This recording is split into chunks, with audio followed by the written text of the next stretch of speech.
Hello guys, nag-apply po ako ng dishwasher dito sa amin sa Sorsogon sa Kuya Boy. May halo-halo din sila at pinaka-specialty nila is halo-halo.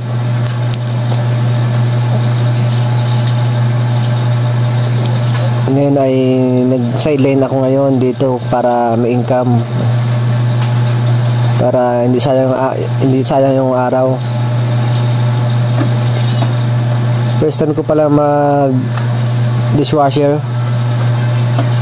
Ganito yung paghugas, madami, nakatayo, sakit ng likod ko.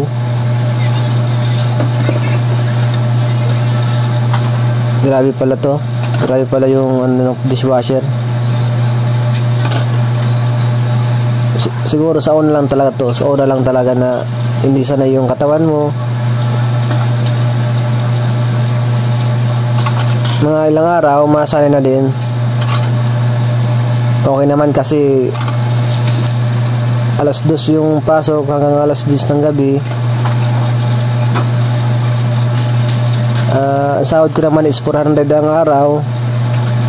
At may libre pang ulam galing doon, ulam at kanin.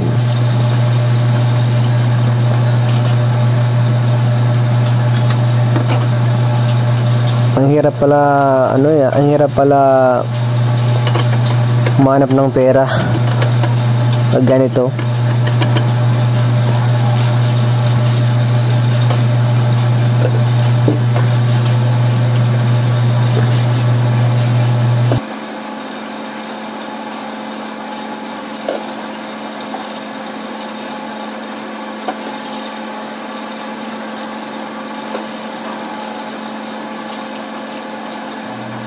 Thank you guys sa panonood.